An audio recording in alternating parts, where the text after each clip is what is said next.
This is the Colosseum in Rome, one of the most recognized buildings in the world. But how well do you actually know it? How does it connect to our lives today?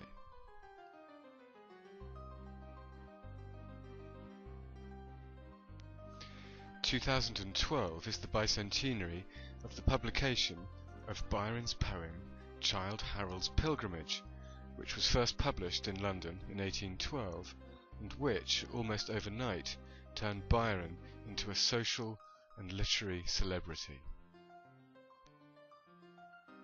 The poem contains some of the most evocative and provocative descriptions of the ruins of classical Rome, with the Colosseum at the centre.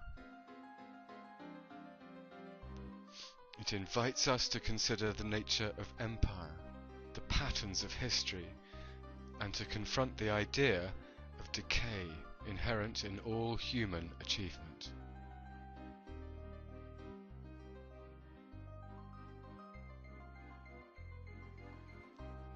Byron's Colosseum connects us to the politics of dictatorship, to radical 19th century art, to modern cinema. It links us to Napoleon, Mussolini, Turner, even Audrey Hepburn. This is Byron's Colosseum.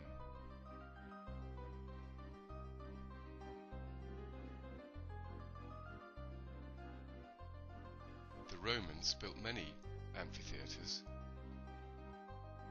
thousands of them, all over their empire.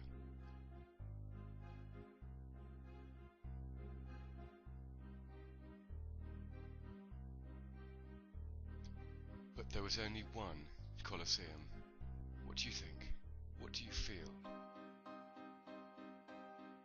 Horror and disgust at what went on here?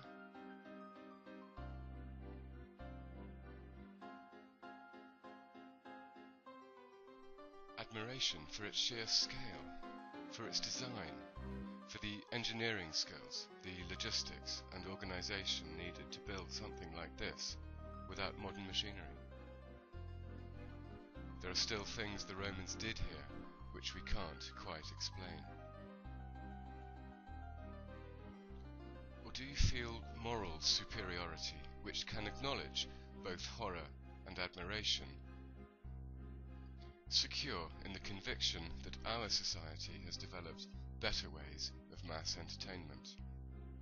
Perhaps it evokes in you most strongly the sense of a living past, that the Romans, whose society is in so many ways, for good and for ill, the foundation of our own, actually existed, that what we've read about or seen reconstructed in the cinema or on TV really did happen, that history is made of moments, most of which pass and vanish and are forgotten.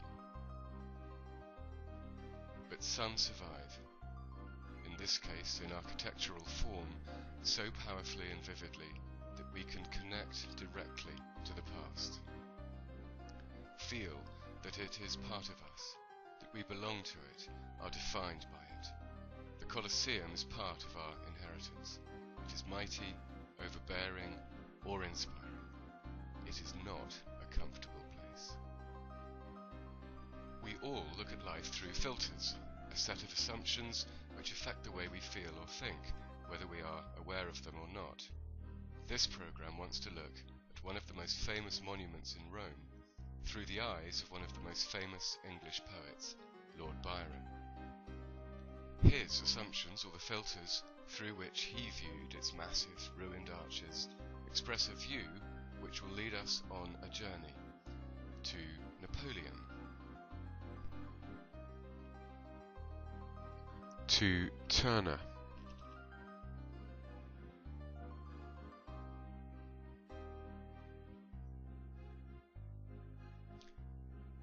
and ultimately to Mussolini, a journey which invites us to ponder the rise and fall of empires, a thought with peculiar relevance to us now.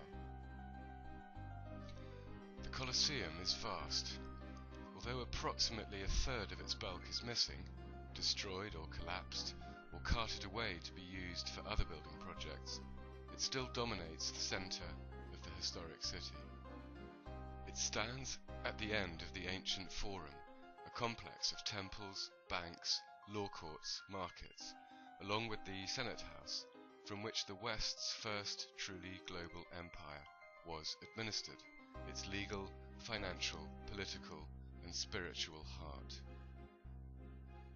The main approach today lies along the Via dei Fori Imperiali, a road laid down by Mussolini, Italy's fascist dictator, in the 1930s to connect the Colosseum to the Piazza Venezia, where Mussolini had his palace and official residence, and along which he was thus able to orchestrate impressive military marches and parades to create a living link between the imperial past and the new fascist era over which he presided. Columns in the street record the year 1931, in the early period of the fascist era, one which Mussolini dreamt would last 1,000 years.